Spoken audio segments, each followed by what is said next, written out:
Hi everyone. I hope आप सब लोग बहुत अच्छे से होंगे। और आज मैं आपको बताऊंगी जो आपका है ना BEGLA 135 जो कि इंग्लिश इन डेली लाइफ है। तो जो आपका ये जो पेपर होने वाला है आई थिंक 4 अप्रैल को होने वाला है। तो उसके बारे में आपको थोड़ा बताऊंगी कि असाइनमेंट्स किस टाइप के होते हैं और असाइनमेंट में से क्या सवाल आए थे इसमें, और जो आपका प्रीवियस ईयर क्वेश्चन पेपर है वो क्या था। वैसे मैंने इससे पहले भी इस पे वीडियो बनाई है बट असाइनमेंट्स पे नहीं बनाई थी जहाँ तक मुझे याद है। तो इसीलिए मैंने सोचा कि मैं आपको बता देती हूँ। और बहुत सारे बच्चों को नहीं वो वीडियो मिल पा रही होगी क्योंकि वो बहुत नीचे चली जाती है। उसके बाद मैंने बहुत वीडियोस और भी बनाए हैं तो फिर वो नहीं मिल पाती है सब बच्चों को। तो इसलिए मैंने सोचा कि चलो मैं आपको और थोड़ा इसमें गाइड करती हूँ और बताती हूँ कि आप क्या कर सकते हो। ठीक है, चलो जी। अभी देखो जो आपका है ना BEGLA 135, तो इसका जो पार्ट सेकंड था ना BEGLA 136, वो तो आपको ऑलरेडी हो गया है ना। तो उसमें भी आपने देखा कि कितने क्वेश्चंस आपके असाइनमेंट्स और प्रीवियस ईयर क्वेश्चन पेपर में से आए थे, राइट। तो क्वेश्चंस आए थे, पास होने तक के तो आए थे, उससे भी ज़्यादा आप मतलब बहुत अच्छा स्कोर कर सकते थे अगर आपने असाइनमेंट्स करे होते प्लस आपने प्रीवियस ईयर जो आपका क्वेश्चन पेपर है, क्योंकि उन्होंने रिसेंटली किया ना 1.5 साल पहले ही आपका CBCS पैटर्न। तो जिसकी वजह से आपका जिसमें जो BAG वगैरह ये जो सारे आपके नए इन्होंने कोर्सेज वगैरह प्रोग्राम्स वगैरह ऐड करे हैं, तो इसीलिए इनका आपको उससे पहले जो क्वेश्चन पेपर थे वो आपको बिल्कुल डिफरेंट मिलेंगे, है ना। तो उसमें आपको जाने की कोई ज़रूरत नहीं, उससे पहले क्वेश्चन पेपर मत ढूंढना, ठीक है। वो आपको मिलेंगे भी नहीं, अगर मिलेंगे भी तो उनका वो जो है ना वो अलग होगा। वहाँ पे जो उनका कोड वगैरह होगा ना, कोर्स कोड, वो उसमें आप कंफ्यूज हो जाओगे। तो उससे अच्छा आप जो अभी का पेपर था ना BEGLA 135 जो आपका दिसंबर 2020 में हुआ था, फिर फरवरी तक वो चला था ना आपका, तो वो वाला पेपर आप करना है, ठीक है। और जो अभी आने वाले बच्चे हैं जिनका जुलाई में एग्ज़ाम होने वाला है, वो वाला पेपर करेंगे, प्लस जो अभी का पेपर होगा जो अभी दिसंबर 2021 वाले जो एग्ज़ाम्स अभी कंडक्ट हो रहे हैं ना, तो वो कर लेंगे। तो उससे बहुत उनको हेल्प मिलने वाली है ना। तो चलो जी, अभी मैं आपको बताऊंगी जो इसका पहला, जो अगर आप देखोगे पहली पैसेज थी, आपने असाइनमेंट खुद करा है तो अब, लेकिन ये जो असाइनमेंट है 2019-20 वाला है ना, तो आपने 21 वाला करा होगा। तो देखो सबसे पहले पैसेज आई थी, तो पैसेज आप देखना, क्यों मैं आपको बोल रही हूँ असाइनमेंट करने के लिए। जो ये वाला पेपर है ना, इसमें भी आपको पैसेज आने वाली है। जो पहला जो सवाल होगा वो पैसेज पे होगा और बहुत बड़ी पैसेज है, ठीक है। जो अगर आप पिछले साल का पेपर पैटर्न देखते हो तो फिर आप बोलोगे कि हाँ ये पैसेज ही आएगी इस पे, है ना।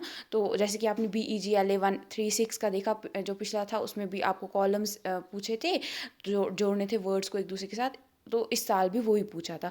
तो अगर हम उस पर चलेंगे तो हम देखेंगे कि अगर वही पेपर पैटर्न रहने वाला है पिछले साल वाला है, तो इस बार भी पैसेज आएगी। और जो पैसेज होगी वो एटलीस्ट आपकी वो 4 पेजेस की होगी। तो उस टाइम पे आप ना अटको, इसीलिए अगर आप प्रैक्टिस असाइनमेंट्स की करोगे तो आप बहुत अच्छा पेपर कर सकते हो।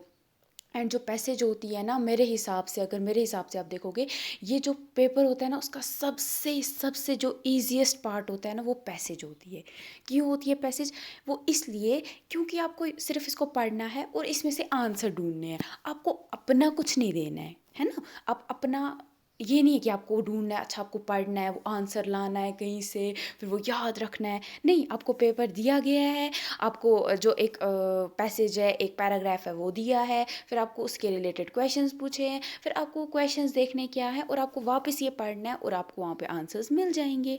इससे इजी और क्या हो सकता है ना। तो अपने हिसाब से फिर थोड़ा सा वो, अगर आप आंसर को थोड़ा अच्छा बनाना चाहते हो, बाकियों से अलग बनाना चाहते हो, देन आप अपने हिसाब से उसको इम्प्रूव कर सकते हो। बाकी आप इसी में से आपको लिखना होता है, ठीक है। तो आप ये करोगे, ये जो असाइनमेंट है ये 2019-20 वाला है, ठीक है। तो इसमें देखो इन्होंने आपको यहाँ पे क्वेश्चंस पूछे थे, तो सेम इसमें भी आपको पूछे जाएंगे। जो आपका क्वेश्चन पेपर होगा ना उसमें भी आपको ऐसे क्वेश्चंस पूछे जाएंगे, ठीक है। उसके बाद आपका है, देखो यहाँ पे इन्होंने पैसेज के, जो पैसेज में से कुछ वर्ड्स निकाले हैं, मतलब जो मीनिंग्स दिए हैं। तो इन मीनिंग्स का आपको वर्ड्स, जो इनमें जो ये मीनिंग्स है ना, आपको बताना है कि इन मीनिंग को हम किसी एक वर्ड में कैसे डिस्क्राइब कर सकते हैं। और जो वो वर्ड्स है ना वो आपके इस पैसेज में है, ठीक है। तो अब जब ये पैसेज पढ़ोगे तब आपको समझ आएगा कि ये क्या, जैसे फर्म, डिसीजन, पुट टुगेदर, इस टाइप के, ठीक है। फिर है सेक्शन बी में आपको इन्होंने टेंसेस, पास्ट टेंसेस के बारे में बोला है। पास्ट टेंसेस हो गया, मतलब टेंस होता है, टेंस हो गया आपका जो टाइम होता है ना, पास्ट, प्रेजेंट, फ्यूचर, ठीक है। मतलब जो कल हो गया, टाइम जो होता है ना, जो जा चुका है, जो हो रहा है और जो होने वाला है, जो कि कल हो सकता है, जो कल चला जो कल था, जो कल कल ना रात को जो हुआ है वो, या कल दिन में जो हुआ है वो चला गया है, वो वापस नहीं आएगा, है ना। जो अभी हो रहा है ये हो रहा है, इसको आप अपने हिसाब से कर सकते हो। और जो कल होने वाला है वो होगा, वो आपने अभी नहीं देखा है।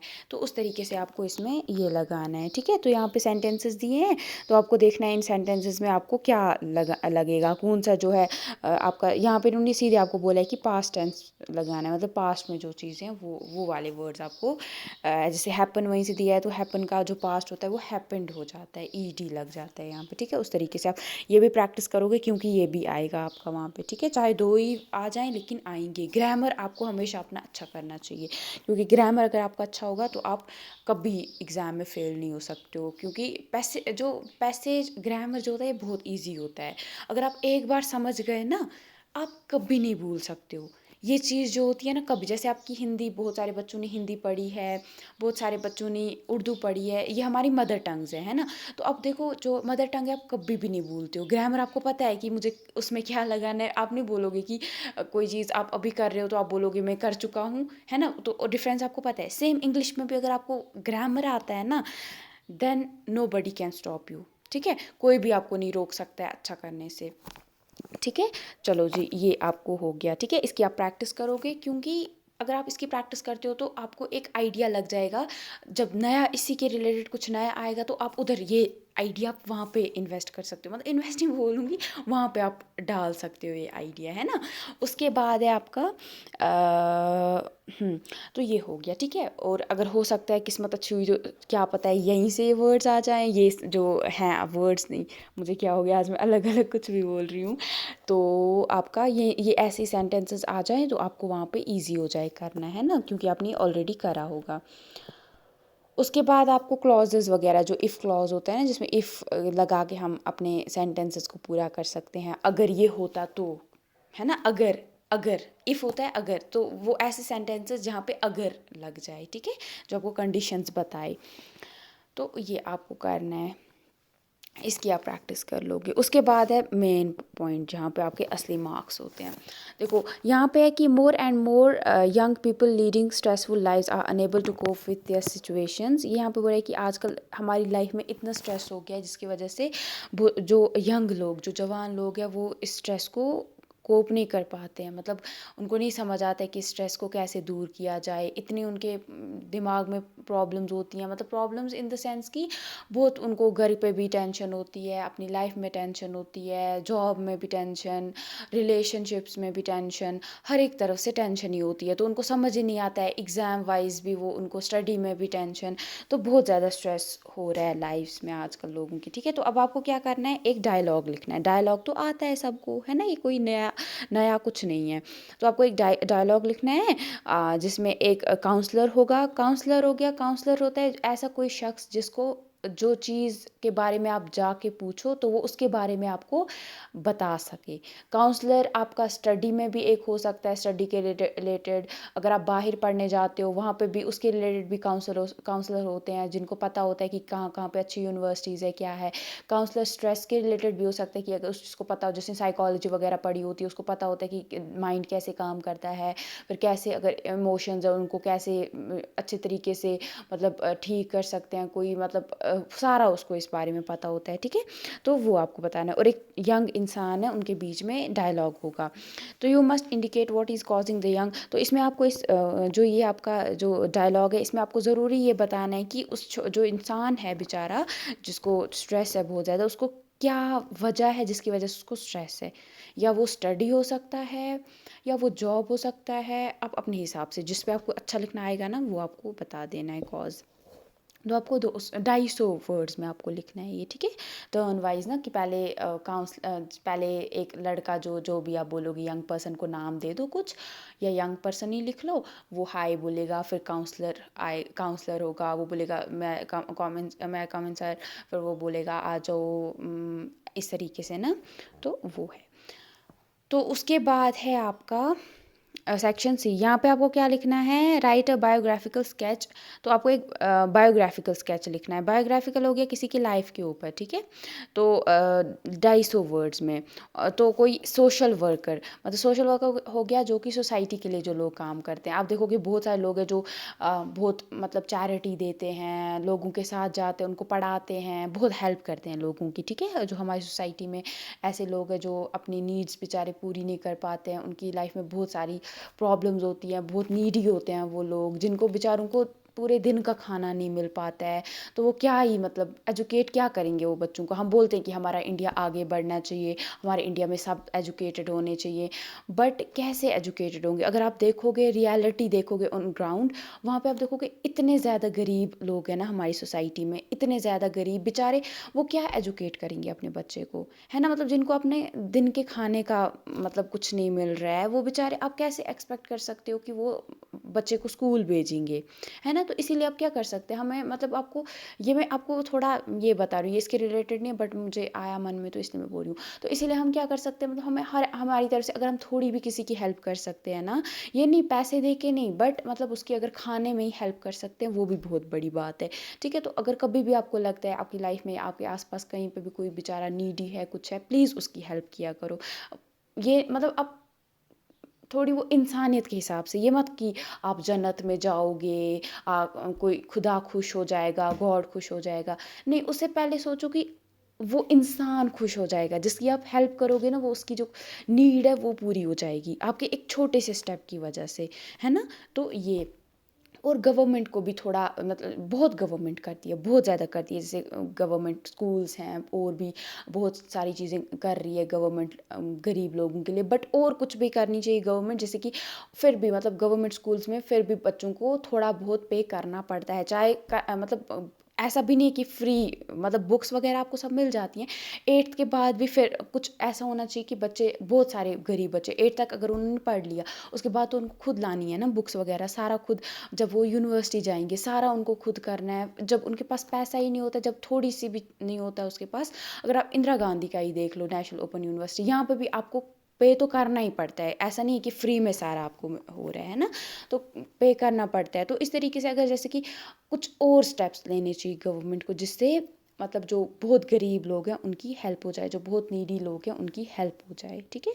तो वो हम खुद, मतलब अगर गवर्नमेंट नहीं कर पा रही है, हम खुद वो अपने बोलते हैं ना, घर से अगर आप चेंज लाना चाहते हो तो घर से वो आ सकती है। तो इसीलिए अब हम, अगर हर कोई हमारे यहाँ पे इंडिया में हर कोई अपने आसपास लोगों की मदद करने लगेगा ना, फिर गवर्नमेंट तक कुछ रहेगा ही नहीं। फिर मतलब ऐसा नहीं होगा कि हम पता नहीं क्या है, मतलब चेंज कब आई, क्या होगी, चेंज उसी टाइम आ जाएगी जब हर कोई हर एक के बारे में सोचेगा ना। तो वही दिन होगा कि हम बोलेंगे हाँ वी आर ट्रू इंडियंस, मतलब हम सच में एक, मतलब फ़ख्र होगा जब आप अपने आप को इंडियन बोलोगे, है ना।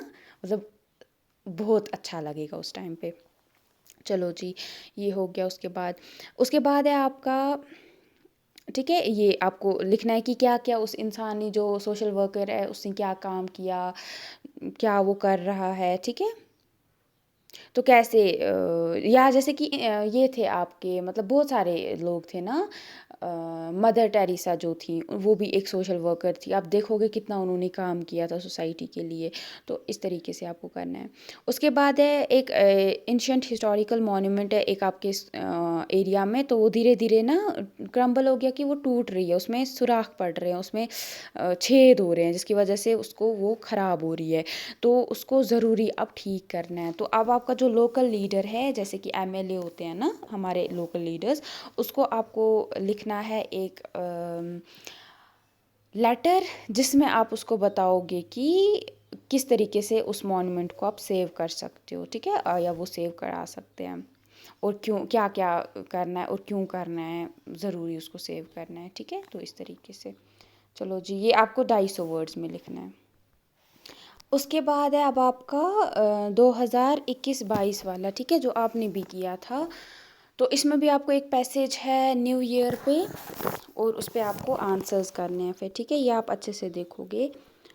उसके बाद सेम आपको ब्लैंक्स दिए गए हैं, यहाँ पे आपको टेंस, जो पास्ट टेंस है उसकी हेल्प से इसको पूरा करना है। और उसके बाद आपको जो इफ़ क्लॉजेज हैं उसको उसकी हेल्प से इनको भरना है, ठीक है। और उसके बाद मेन जो आ रहा है वो है कि करियर काउंसलर, जो मैंने जैसे इससे पहले भी बोला था कि करियर के रिलेटेड, एजुकेशन के रिलेटेड काउंसलर्स होते हैं, तो वही तो आपको करियर काउंसलर और एक जो कैंडिडेट है जो कि एक कंपनी में प्रोग्राम ऑफिसर के लिए पोस्ट की, जो प्रोग्राम ऑफिसर की पोस्ट है उसके लिए अप्लाई करना चाहता है।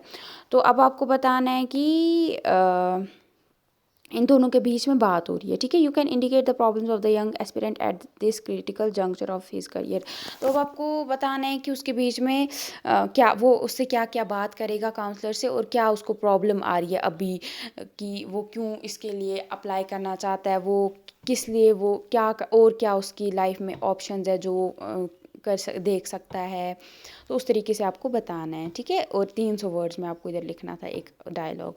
उसके बाद आपको एक बायोग्राफिकल स्केच लिखना था, एक यंग पॉलिटिशियन जो कि आपका आपकी मतलब जो भी आपको अच्छा लगता है यंग पॉलिटिशियन कोई, ठीक है। तो आपको आपको बताना है वो लड़का भी हो सकता है, लड़की भी हो सकता है, ठीक है। आजकल आप देखोगे लड़के भी पॉलिटिशियंस हैं, आजकल ऐसा कोई चीज़ नहीं है कि जो सिर्फ लड़के करते हैं या सिर्फ लड़कियां करते हैं।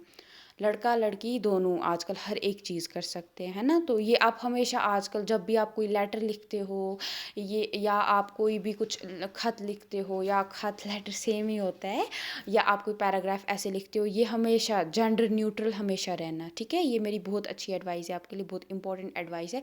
बहुत बच्चे होते हैं ना, उनको याद ही नहीं रहता है कि वो डियर सर लिख देते हैं। मतलब अगर आपको किसी डायरेक्टर को कुछ लिखना है, मतलब आपको बोला गया है कि डायरेक्टर को आपको लेटर लिखना है, तो वो लिखेंगे डायरेक्टर से उनको लगता है सर, ठीक है। तो वो सर डियर सर, और बाद में पता चलता है वहाँ पे वो फीमेल निकली, है ना, तो उनको कितना बुरा लगेगा, ठीक है। तो इस तरीके से आपको हमेशा जेंडर न्यूट्रल अब रहना है, ठीक है। हर एक जगह पे लड़का भी हो सकता है, लड़की भी हो सकती है, काम करते होंगे, ठीक है। तो ये आपको बताना है कि उसने सोशल डेवलपमेंट में क्या क्या काम करा है, ठीक है, उसके बारे में।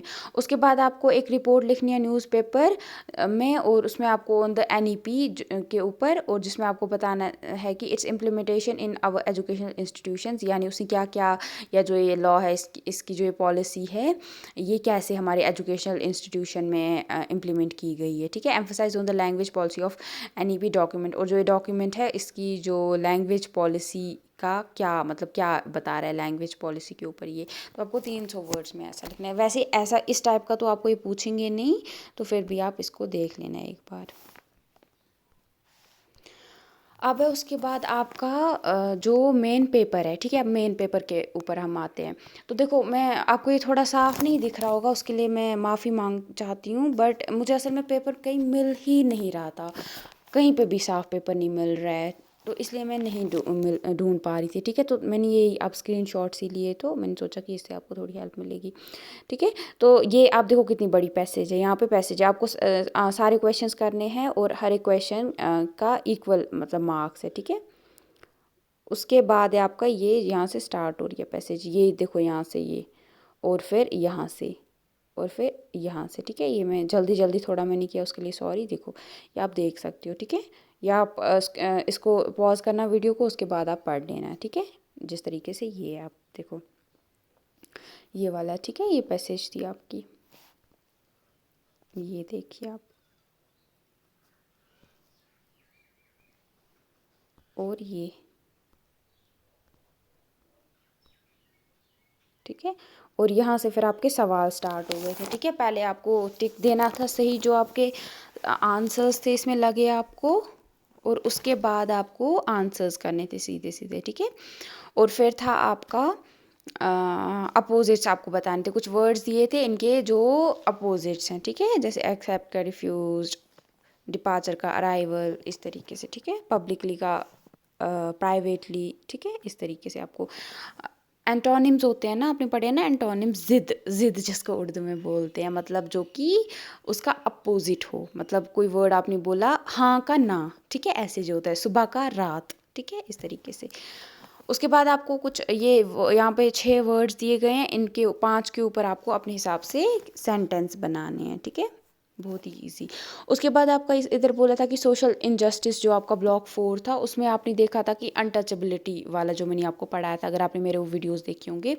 तो इसमें अब आपको बताना है कि क्या क्या स्टेप्स आप ले सकते हो जिससे जो under privilege section of our society हैं, जैसे कि जो बहुत गरीब लोग हैं या ऐसे लोग जिनके साथ ये अनटचेबिलिटी वगैरह की जाती है, हमारे बहुत सारे हमारी इंडिया में अगर हम बात करेंगे, इंडिया की तो वैसे कर रहे हैं बात, तो बहुत सारे ऐसे लोग हैं जिनके साथ बहुत नाइंसाफ़ी होती है, ठीक है, उनके लिए हम क्या क्या कर सकते हैं, ठीक है।